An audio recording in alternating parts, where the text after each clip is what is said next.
nos acompaña en esta ocasión la doctora Alma Chávez Mejía. La doctora es originaria del Distrito Federal, tiene formación en Ingeniería Agrónoma por parte de la Universidad Autónoma de Xochimilco, Metropolitana de Xochimilco. Cuenta con maestría con mención honorífica y doctorado de la Universidad Autónoma de México, Nacional Autónoma de México. Ingresó al grupo de ingeniería en 1992 y comenzó a colaborar con el grupo de tratamiento y reuso GTR. Actualmente es técnica académica titular C, posee 18 artículos en revistas indexadas, 4 en capítulos de libros internacionales y 40 artículos en extenso en congresos. Ha sido coordinadora de 50 proyectos, casi todos patrocinados por el gobierno, empresas privadas o fundación de investigación. Ha realizado la dirección de estudiantes de maestría, de 2 alumnos de maestría, 16 de licenciatura y 30 servicios sociales. Asimismo, ha colaborado con el programa de Jóvenes hacia la Investigación y Verano de la Investigación Científica.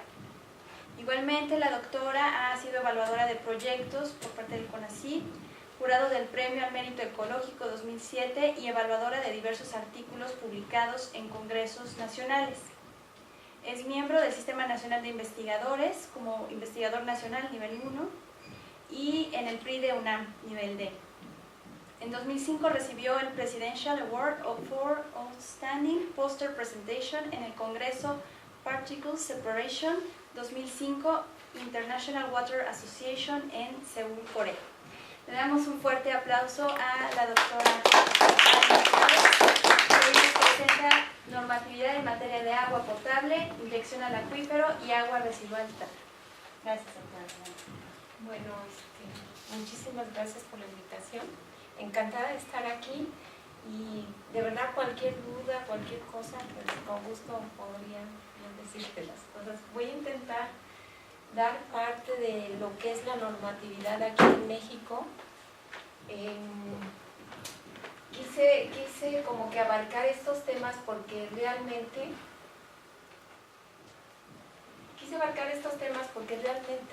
parecería que todo el agua que nosotros usamos, la reusamos, ¿no? La volvemos a reusar. Efectivamente, todo el agua que nosotros sacamos del drenaje la reusamos. El problema es cómo estamos usando el agua.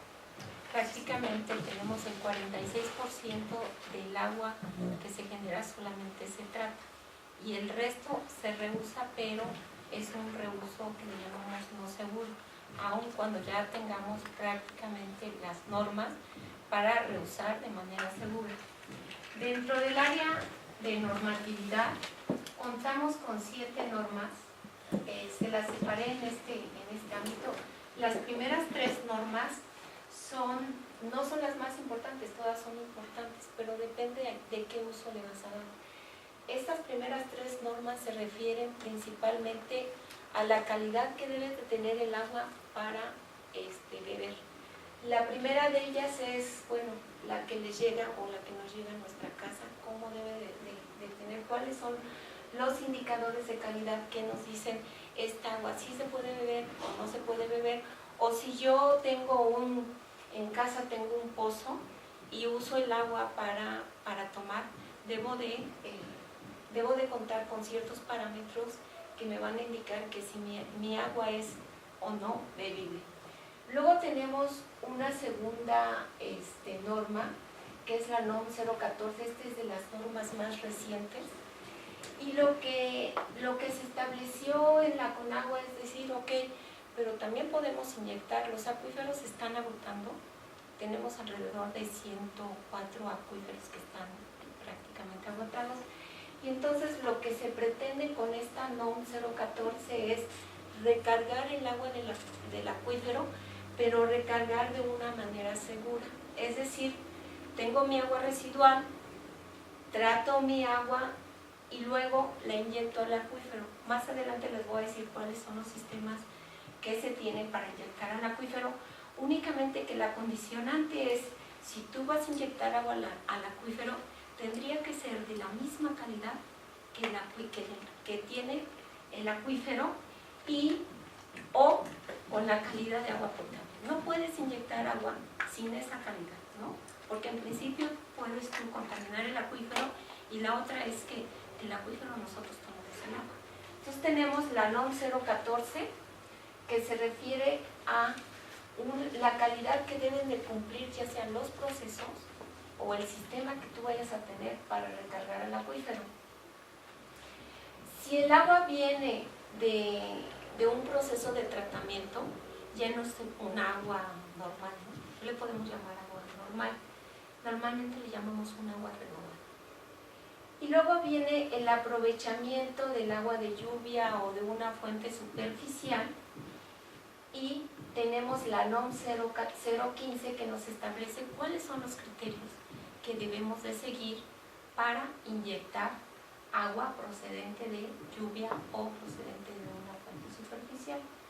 Estos, por supuesto que la primera, la segunda y la tercera, estamos hablando de una calidad excepcional. Luego vienen otras tres normas que se refieren más a un reuso.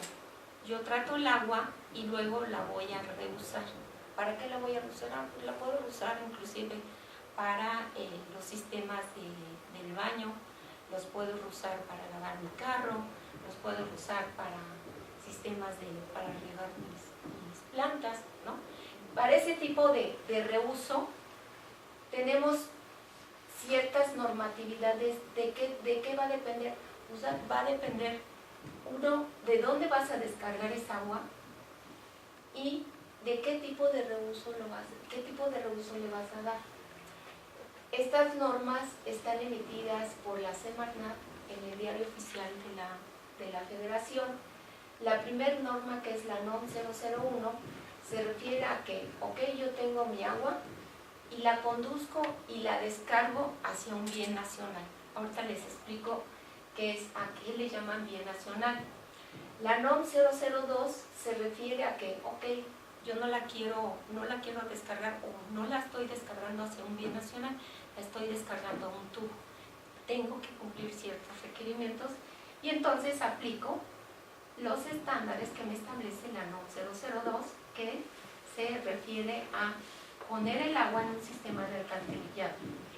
La NOM 003 establece los criterios para un reuso al público. De estas tres, de este grupo de normas, la más estricta es la NOM 003. Y luego viene una normatividad para reusar aquellos lodos o biosólidos que salen de las plantas de tratamiento. Resulta ser que anteriormente lo que hacíamos era tratar el agua. El proceso de tratamiento de aguas no es más que una separación. Por un lado vamos a obtener el agua tratada, pero por otro lado tenemos los lodos. Pero como no había una normatividad, pues simplemente los lodos los conducíamos a un sistema de drenaje, ¿no? Entonces lo que hacíamos era concentrábamos y otra vez enviábamos al sistema de drenaje. Ahora lo que se pretende es decir, los lodos concentran nutrientes, concentran materia orgánica, pueden ser reusados para la agricultura, ¿sí? Y eso es lo que establece la NOM 004 de la Semarnat, que es el reuso de esos lodos, pero previamente tratados. Los lodos previamente tratados ya se llaman biosólidos y también deben de cumplir con ciertos requerimientos. Inicio con la NOM 127. Bueno, aquí, ¿cuál es el objetivo de las siete normas? El objetivo es en general, es proteger al medio ambiente y a la salud de la población. Las 7 normas tienen ese objetivo. Y además, las 7 normas son obligatorias para toda la República Mexicana y para las personas responsables que están llevando a cabo el tratamiento y el reuso del agua. Inicio con la NOM 127. Esta norma está emitida por la Secretaría de Salubridad y Asistencia y ella es la encargada de establecer si se cumplen o no se cumplen con esos requisitos. La NOM 127 establece los límites permisibles de calidad y los tratamientos de potabilización que tienen que pasar de acuerdo a los parámetros que pudieran exceder la calidad del agua. Y va dirigido principalmente a aquellos organismos que están encargados de abastecer al público, ya sean privados y a nivel territorial. Y entonces establece una serie de parámetros, la NOM regula alrededor de 42 parámetros y los separa en parámetros microbiológicos, físico-químicos, algunos constituyentes químicos, la mayoría les llaman metales pesados, en realidad no son metales pesados. Hay metales, hay aniones, hay orgánicos, están las formas nitrogenadas, están otros constituyentes que son como indicadores organolépticos, físico-químicos, y están los radioactivos. Y establece ciertos criterios para cada uno de estos parámetros. ¿Cuáles son los importantes o los que prácticamente se miden aquí a nivel nacional? Pues si ustedes se meten al internet y dicen, ay, bueno, quiero saber cuál es la calidad del agua, no sé, del sistema Cutzamala. Casi en la mayoría, los que van a encontrar, los valores que van a encontrar son los coliformes fecales, que son indicadores de contaminación fecal, y el cloro residual. Excepcionalmente, pueden encontrar el parámetro o todos los 42 parámetros, porque medir 42 parámetros es muy, muy costoso. Entonces, lo que se hace es establecer cuáles realmente los indicadores, muy fácil, que me digan realmente si mi agua que yo estoy tomando es potable. Y lo único que dices, bueno, si existe la presencia de coliformes fecales, me cae que no me la tomo, ¿no? Igual, y si no hay cloro residual, o bueno, si hay en exceso, pues también es malo, pero si lo hay también abajo del criterio que establece la norma, que en este caso es 0.2, pues también no me la voy a tomar, ¿no? Porque resulta ser que a altas concentraciones es peligroso, pero también a bajas, porque a bajas concentraciones me dice que estos indicadores pueden estar presentes en el lugar. Los demás, prácticamente no hay tantos problemas de que tengamos un exceso en el agua residual. Hay algunos estados donde sí hay problemas de mercurio, de plomo, pero esas son zonas muy, muy definidas. Pero también la norma te establece los tratamientos, ¿no? Te dice, bueno, si tú tienes contaminación microbiológica, ya sea por bacterias, por algún protozoario o por algún virus, pues simplemente estos son los métodos que tú puedes aplicar para eliminar estos microorganismos, ¿no? Y entonces dices, bueno, yo nada más tengo problemas de coliformes fecales.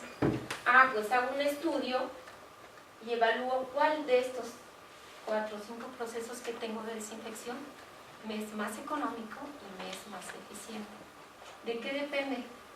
Pues si estoy en Estados Unidos seguramente me van a decir, pues ocupa la luz UV y luego ocupas un poquito de cloro, porque el cloro residual es a fuerza, ¿no? Pero si estoy aquí en México prácticamente se usa puro cloro para desinfectar. Luego tenemos otros procesos que son un poco más complicados. Allí sí tendríamos que decirles, este es el proceso de coagulación, este es el proceso de desinfección, este es el proceso de carbón activado. Si tienes problemas de calidad físico-química organoléptica, como estos indicadores color, olor, sabor, turbiedad, estos son algunos procesos que te recomiendan que puedes usar, que son factibles de usar. Pero siempre que tú vayas a tener problemas, vas a tener que hacer pruebas de tratabilidad a nivel laboratorio, o si tú tienes economía, pues puedes hacerlo a un nivel pilotito, ¿no? Pero normalmente en una planta piloto tienes una eficiencia de decir, este proceso sí me funciona. Pero por lo menos mínimo, tienes que comprobar con una prueba a nivel laboratorio cuál es el tipo de proceso que para tu tipo de agua, todas las aguas son diferentes, aunque bueno, el agua que nos han dicho que es incolora, inodora, insabor y no es cierto, ¿no? Todas las aguas se comportan diferentes, siempre tiene que haber una evaluación de la calidad del agua, uno, para saber si tu agua es potable, dos, para saber qué tipo de proceso le vas a aplicar, ¿no? Y luego vienen los constituyentes químicos, que no son más que los metales o metaloides, en el cual sí se necesitan procesos un poco más complicados para remover. Por supuesto que entre más chiquitos, cada uno de estos parámetros, de estos parámetros de calidad microbiológica tienen un tamaño. Y entre más chiquitos sean esos tamaños, más difícil va a ser de remover o más costoso, ¿no? Entonces yo, por ejemplo, me dices, ay, turbidez, no, pues ya la hice. Turbidez tiene un tamaño así bien grande, o el parámetro de turbidez lo podemos eliminar muy fácil con un sistema de filtración, ¿ya? Pero si tú me dices de un virus es bien chiquito, súper chiquito, entonces tenemos que buscar un sistema, por ejemplo, de ósmosis inversa, o un sistema de filtración donde los costos ya se incrementan. Entonces, estas son características que hay que evaluar en el momento de establecer un proceso de tratamiento, y también debe de ser muy crítico. Ok, ¿para qué uso lo vas a hacer? Si es para agua potable, pues de modo, tienes que meter un proceso. Y el proceso que tú vas a meter, ¿de qué va a depender? Pues de la calidad del agua, ¿sí? De qué problemas tengas, de qué parámetros no estés cumpliendo con algo.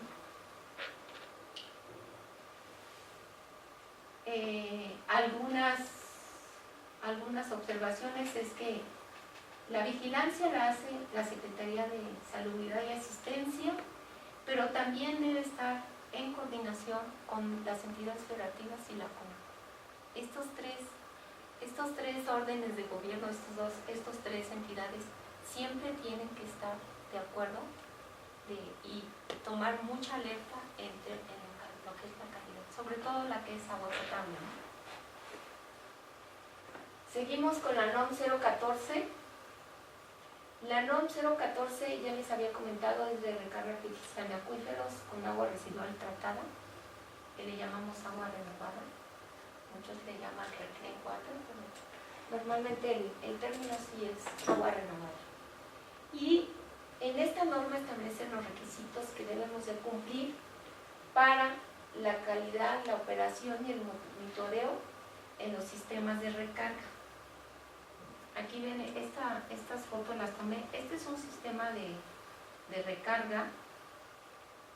Se ve un poco verde, pero supongo que debe haber muchas algas, o el tiempo de retención aquí es muy alto.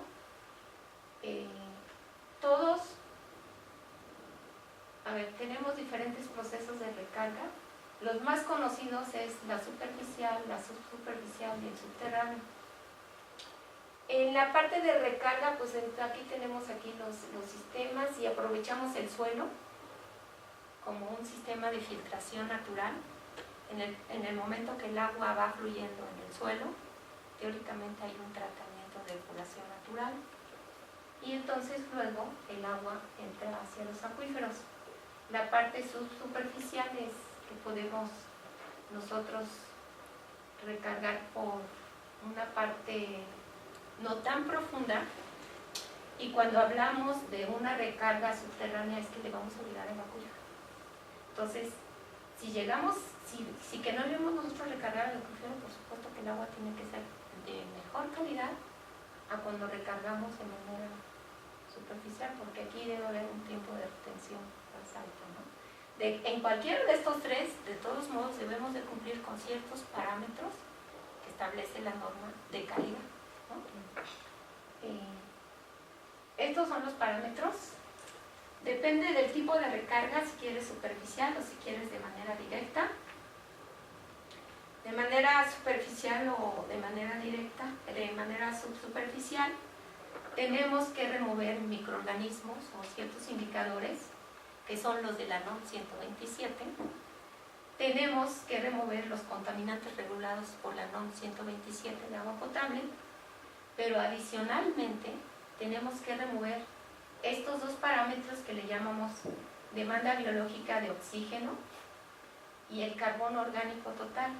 Estos son indicadores del contenido de materia orgánica. Entonces, en cualquiera de estos casos, pues tenemos que cumplir con la NOM 127, o sea, tenemos que dejar un agua similar a la potable y ya de manera adicional tenemos que cumplir con estos parámetros de materia orgánica. La materia orgánica es como ese, no sé si han visto el agua residual, pero es un colorcito como turbio, como cafecito. Esa es la materia orgánica, ¿sí? Y esto es que puede afectar la calidad que tenemos en el acuífero. Entonces, como yo les decía, de manera directa, por supuesto que tenemos que tener una calidad mejor. Tenemos que llegar a una materia orgánica menor a 1 miligramo por litro. Todos estos son indicadores, ¿no? Porque así como decir, esta agua está limpia, pues demuéstrame tu indicador. Bueno, pues la turbiedad o el carbono orgánico. Así no es que diga, no, pues okay, que yo tengo y yo sé que sí. Son indicadores. Lo único que nosotros hacemos es ver los indicadores de calidad del agua. De manera directa, pues sí, ya les decía, hay que eliminar organismos patógenos y hay que eliminar materia orgánica. Y dependiendo del tipo de recarga que vayan a hacer, pues tienen que cumplir con estos valores, ¿no? Adelante les voy a decir cómo se hace cada uno de los parámetros, porque tampoco es como trivial. Tenemos que implementar un laboratorio de calidad del agua.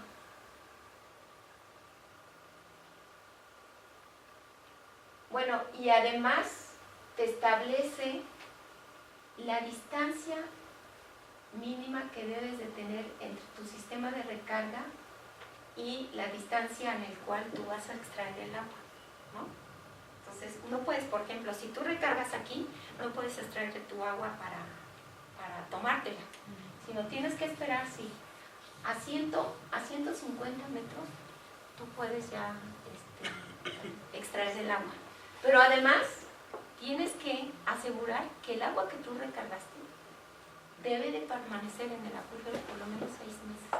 O sea, debes de almacenar en el acuífero. ¿Es el tiempo que tarda en filtrarse, más o menos? No. El tiempo que tarda en infiltrarse va a depender mucho de la estructura de tu suelo. Si es un suelo muy poroso, me hay que pasar bien rápido. No. Depende mucho. Aquí sí tienes que hacer estudios hidrológicos y Rosa es experta. A lo mejor un día tú le puedes dar lo que es un estudio hidrológico, ¿no? Es el tiempo que tú debes asegurar que el agua va a estar aquí almacenadita. Ese es el tiempo. ¿Sí? O el tiempo que, sí, puede ser que llega al acuífero, pero es el tiempo que tiene que permanecer dentro del acuífero. Y que a lo mejor se puede combinar con el acuífero original para hacer una mezcla. Entonces, ese tiempo que tarda, o sea, los 6 meses, ¿en ese tiempo se está purificando? Sí, en ese tiempo, presumiblemente, no es que se esté purificando, tú tienes una calidad, tú aseguras que el agua que tú vas a inyectar tiene esta calidad, ¿sí? El tiempo que de llegar hacia el acuífero va a depender de la hidrología. Es el tiempo que debe permanecer en el acuífero, dentro del acuífero. A eso le llaman el tiempo de residencia. Y bueno, si es directo, pues tiene que ser más, porque la estás inyectando directamente al acuífero. Entonces ahí debe haber una mezcla más como mezclar con todo el agua del acuífero, ¿no? Y aquí lo que ven ustedes aquí son pozos de inyección. Así es como se elaboran los pozos. Hay pozos más sofisticados, y menos sofisticados también.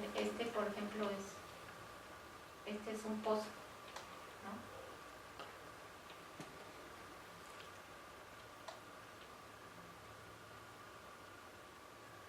Tenemos la NOM 015. Aquí les hice este dibujito. Aquí tenemos las canaletas que van a cosechar el agua, como dicen los gringos. Entonces tú vas a tener ciertas canaletas y en esta parte es donde vas a llevar a cabo la inyección del acuífero. También la puedes reusar, ¿sí? Pero debes de cumplir con cierta normatividad. Entonces, ¿cuál es el objetivo de esta norma? Pues proteger la calidad del agua y aprovechar el agua pluvial, ¿no? Y de algunos escurrimientos superficiales. Eso ya se está haciendo mucho, sobre todo en el DF ya se está haciendo este tipo de aprovechamientos de agua, sobre todo en zonas donde todavía es una zona rural. Casi no se hace en zonas donde hay edificios, además tampoco Sería funcional. pues nos tendríamos que salir nosotros, ¿no? Porque también estos tienen área, ¿no? Necesitan área para poder tener estos pozos de filtración. Y bueno, y al final, estos son los límites establecidos para el agua en tu punto donde pretendes hacer la infiltración. Es gases, aceites, material flotante, sólidos alimentables, sólidos suspendidos, nitrógenos, fósforos y los coliformes fecales, que son los indicadores número 1 de cualquier contaminación fecal, ¿no? Debes de cumplir con estos límites. Si no cumples con estos límites, bueno, no puedes inyectar el acuífero, porque tú puedes contaminar, ¿sí? Y luego también la norma te establece los métodos de prueba. Debemos de estar muy claros. Una cosa son las normas oficiales mexicanas, que son los que establecen los criterios para hacer un reuso, para agua potable y esto. Y las que les llamamos las MNX son métodos de prueba que te dicen los lineamientos, cómo vas a medir las grasas y aceites, ¿no? A nivel laboratorio. ¿Cómo tienes que establecerlos? ¿Cómo tienes que hacer los puntos? ¿Qué tipo de reactivos vas a utilizar? Todo el procedimiento para llegar a un valor de grasas y aceites. A estas las llamamos NMX. Y hay lineamientos y los puedes sacar por internet. ¿Qué método de prueba tengo que utilizar para medir grasas, material flotante, sólidos alimentables, sólidos suspendidos? Estos también los pueden buscar en internet. Y también hay NMX para establecer cuáles son los muestreos, ¿no? ¿Cómo vas a hacer el muestreo? También hay lineamientos para eso. Seguimos ahorita con las normas de agua residual. En el 1996 había diferentes tipos de normas y había descargas particulares, normas particulares de descargas, ¿no? Pero de verdad que era un rollo, porque decían, no, bueno, pero ¿cuál norma tengo que aplicar? ¿Y por qué sí y por qué no? Entonces, se hizo todo una evaluación para que prácticamente se quedaran con tan poquitas normas, pero que se pudieran cumplir, ¿no? Y entonces, en el año 1997 se emitió una norma para descargar aguas residuales tratadas en bienes nacionales. ¿Cuál era el objetivo? Lo primero era que esta norma tendría que ser gradual y progresiva dependiendo del número de habitantes y la carga de contaminantes. Es decir, la aplicación de esta norma iba a estar a partir de enero del 2000 y así se iba para habitantes mayores a 50.000, ¿no? Para poblaciones con habitantes mayores a 50.000, en enero del 2000 ya deberían de cumplir con esa norma. Y se iba para el 2005 entre 20 y 50.000 y para el 2010 entre 2.500 y 21.000 habitantes. O sea que para este año ya todos deberíamos estar cumpliendo con la mención de 0.1. La situación no es así, ¿no? Pero también decía, bueno, a lo mejor yo tengo tantos habitantes, pero no hay tanta contaminación, ¿no? Entonces, el criterio era, ok, vamos a ver cuánta carga de contaminante en términos de DBO y sólidos suspendidos tienes para decir en qué año tienes que estar cumpliendo.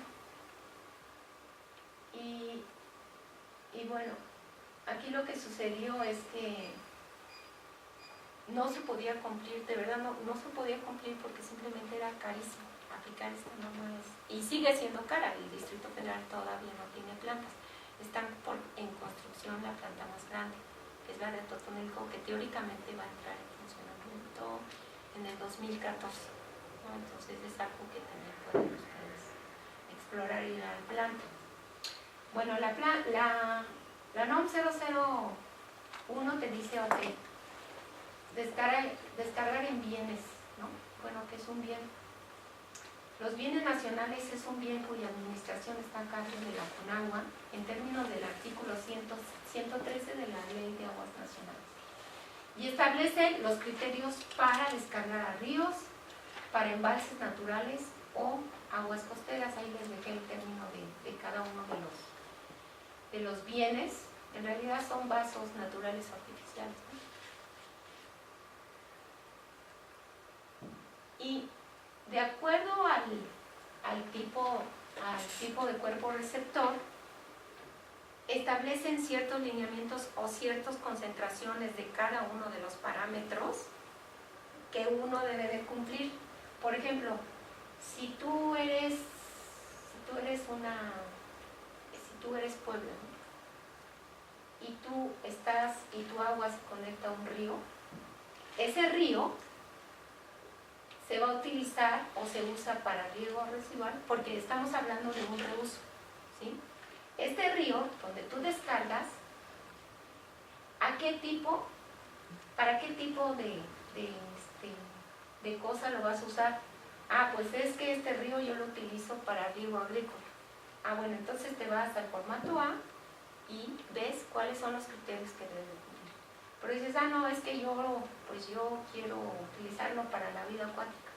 Hay otros parámetros que te dicen, si tu reuso va a ser, si este río lo quieres para la protección a la vida acuática, estos son los lineamientos que tú debes de seguir.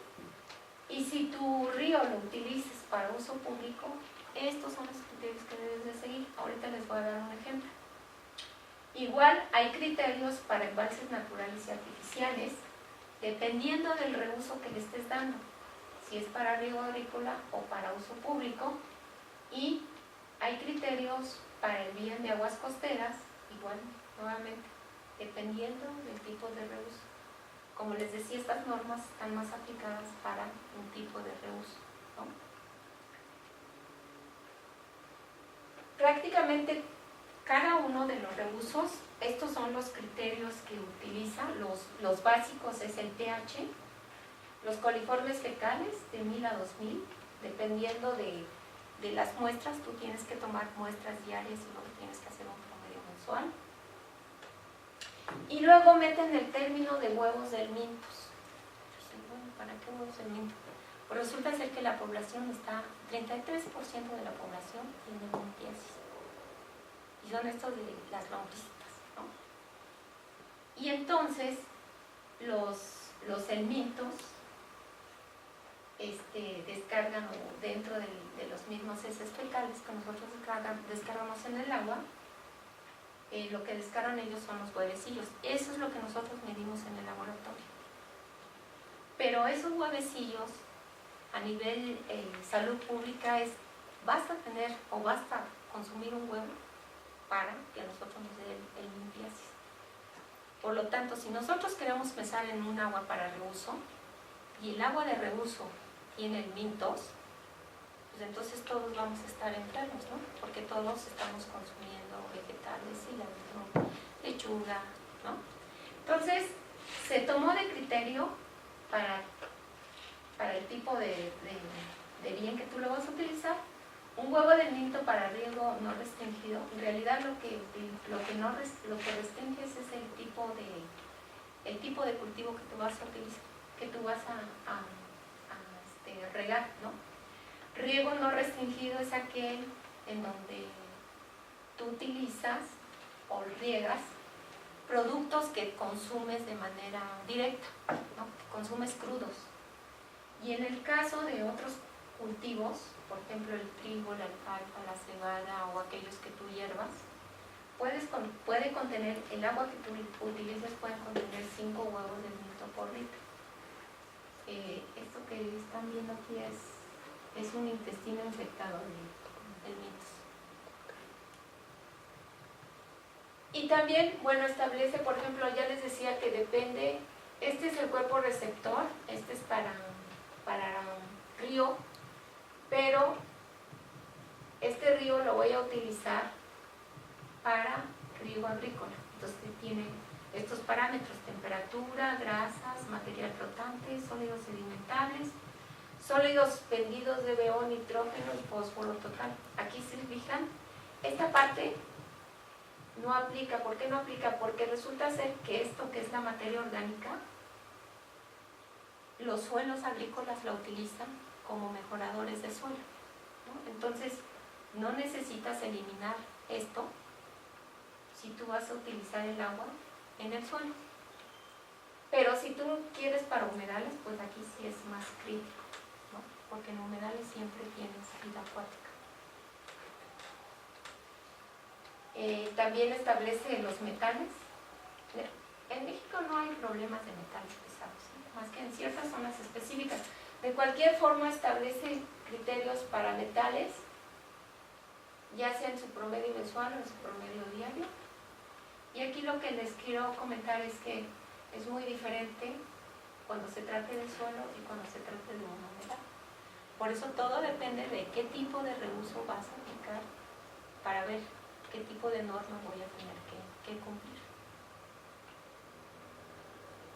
Pero también te dice, la norma te dice, ok, ya voy a medir y quiero reusar el agua y ya voy a medir, pero pues ¿cada cuánto tengo que medir?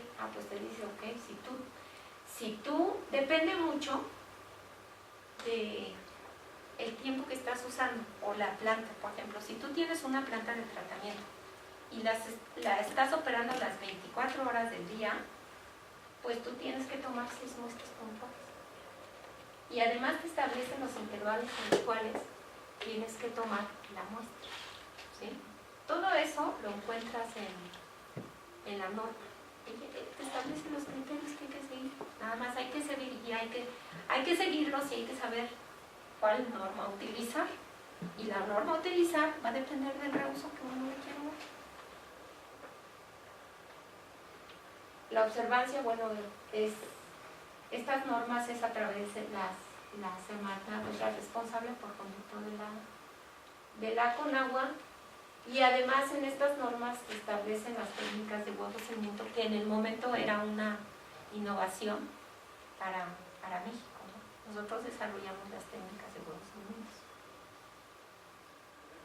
Está la NOM 002, que esto es un poco más aplicada hacia la industria, y por lo tanto esta norma es un poquito más compleja, es un poquito más, tiene otros parámetros que la NOM 001 no los contiene. ¿Por qué? Porque simplemente los industriales van y todo lo meten al sistema de alcantarillado, ¿no? Y entonces en el sistema de alcantarillado uno es que hay que controlar la contaminación, pero también hay que controlar todo el sistema, la estructura de cómo está diseñado el sistema de alcantarillado. Si tú metes, por ejemplo, agua muy ácida, pues lo vas a oxidar, ¿no? Entonces, ese tipo de situaciones son las que establece la NOM 002. Entonces, es para proteger la infraestructura y para prevenir y control de la contaminación de aguas y bienes nacionales. Al final, el drenaje, pues, simplemente va a dar a un bien nacional. No tenemos así como que este se va al drenaje, se trata y luego ¿qué hago? Bueno, pues lo reuso, ¿no? Se va a dar a un bien nacional y hay que cumplir con ciertas normas. Está más aplicado, como les comenté, esto está más aplicado para las descargas industriales y las descargas municipales. Los parámetros básicos son pH, temperatura, material flotante, la DBO y los sólidos, los que establece la NOM, y hay condiciones particulares de descarga en ciertas industrias. Estos son los límites para los parámetros, y aquí estos valores son menos laxos que la NOM 001. Y igual, nuevamente te establece, ok, si tú eres una empresa que trabaja las 24 horas del día y estás descargando constantemente hacia el sistema de drenaje, pues me tienes que tomar 6 muestras y nuevamente los intervalos con los cuales hay que tomar la muestra. Tenemos la NOM 003, que esto va más aplicado a un reuso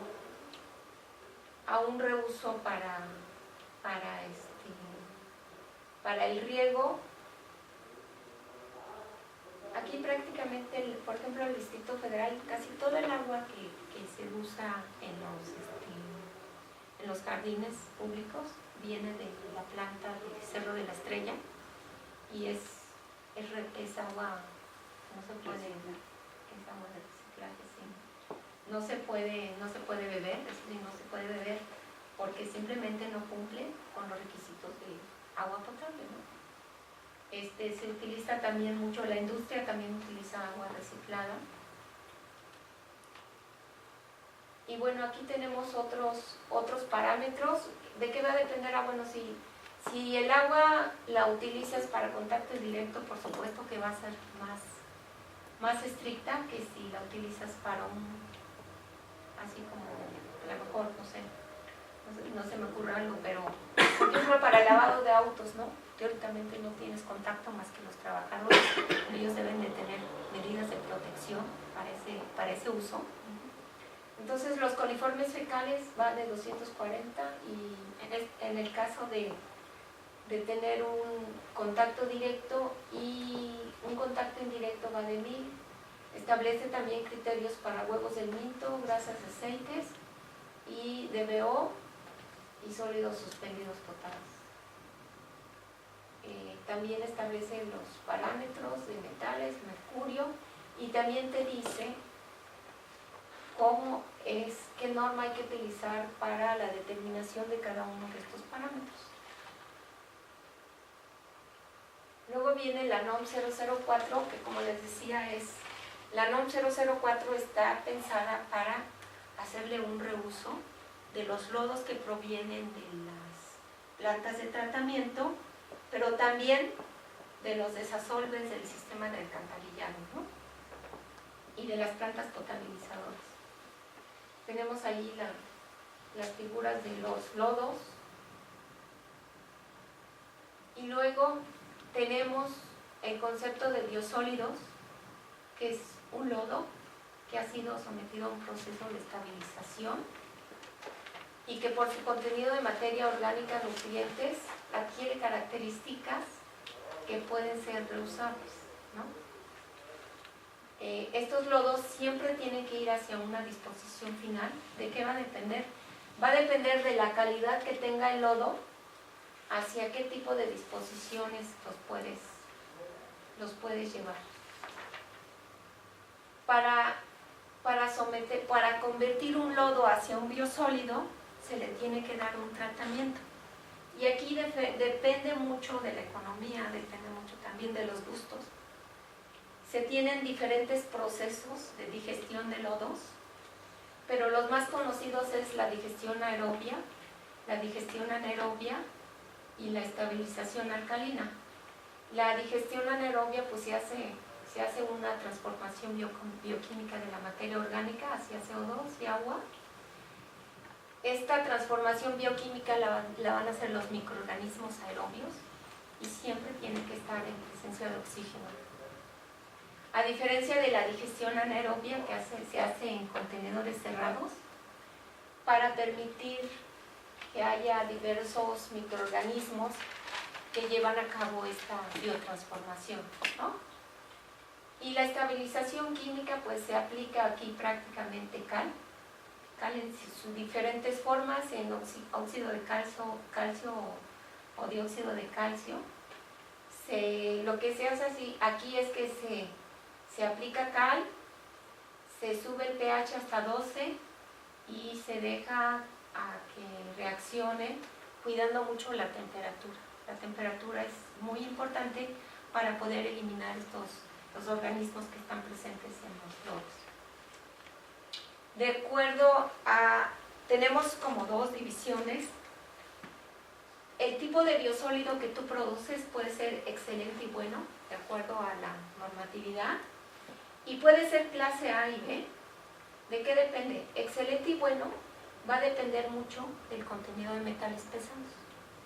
Y la clase A, B y C va a depender del contenido de patógenos y parásitos que el suelo o que el biosólido tenga después de un proceso de tratamiento. Entonces,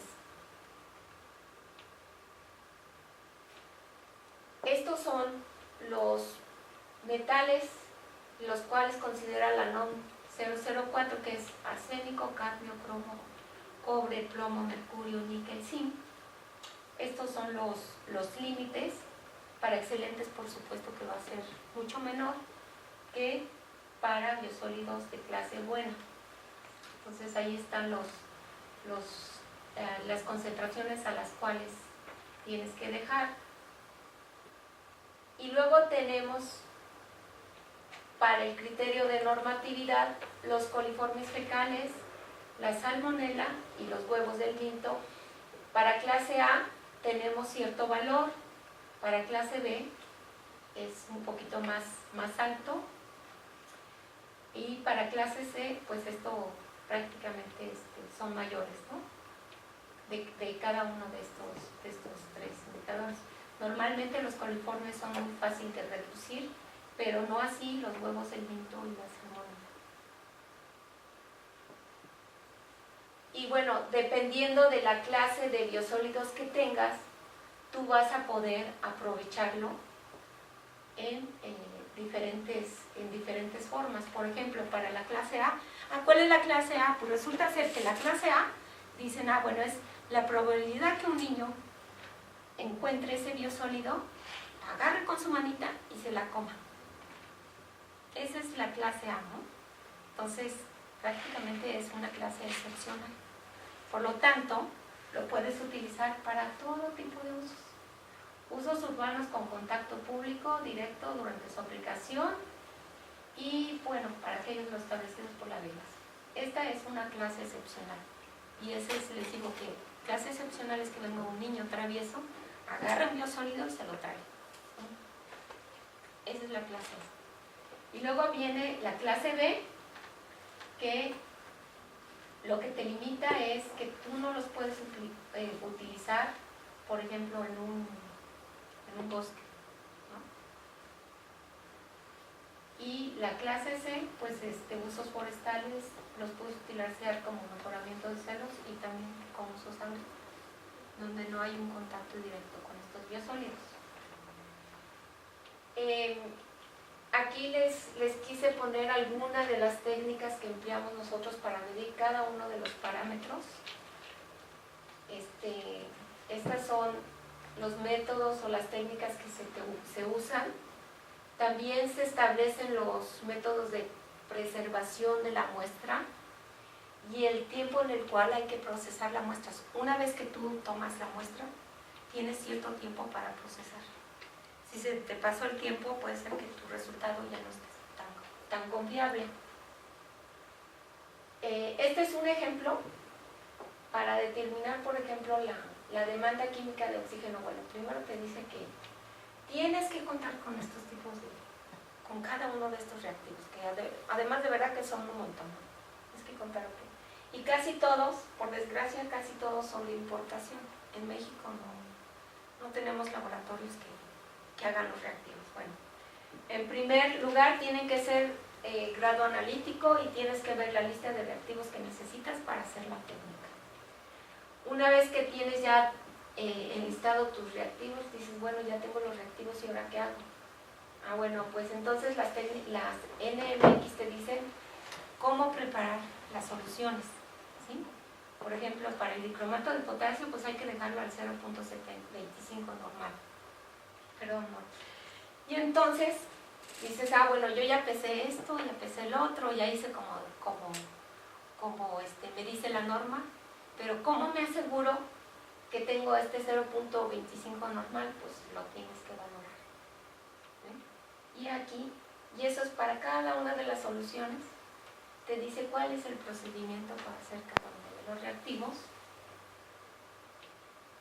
Y luego ya viene el procedimiento mismo, ¿no? Que aplique cierto volumen de dicromato, échale mercurio, luego pones tu muestra de agua, hay que hacerle una digestión y luego tienes dos métodos, uno puede ser por titulación o por método colorimétrico. Eso va a depender mucho de la economía de cada laboratorio. Ahorita ya venden unos kits en los cuales solamente le aplicas el agua. Bueno, tienes estos kits que ya tienen todas las soluciones que hay que aplicar. Metes aquí tu muestra y normalmente te dice, bueno, mete un blanco, ¿no? Para hacer la comparativa o para restarle tu blanco. Lo pones a digerir a 200 grados durante 2 horas, lo dejas enfriar y luego ya lo metes a tu espectro y de automático te dice cuál es la concentración que tienes de tu parámetro. Bueno, aquí les quise traer un ejemplo. Si se fijan, la coloración es diferente. Este es un agua residual antes de someterlo a una planta de tratamiento. Este es el agua ya tratada, como ven el color es diferente. Eso quiere decir que hay una remoción de la materia orgánica de manera, o sea, visualmente dicen, bueno, es que mi planta sí funciona, pero falta ver si este color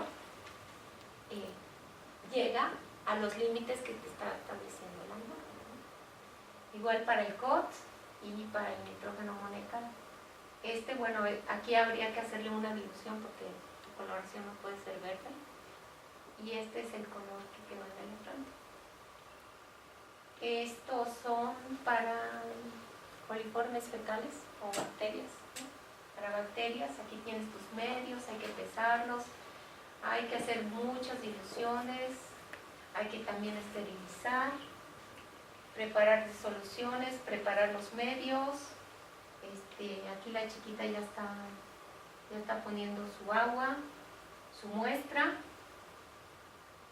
Esta es la técnica de número más probable, entonces luego saca tantita solución, lo mete aquí a la cajita, hay que dejarlo 24 horas a este medio y luego al final queda esto que es lo que hay que contabilizar, que cuántas bacterias quedaron al final del tratamiento. Y bueno, creo que esta es la última. Muchísimas gracias.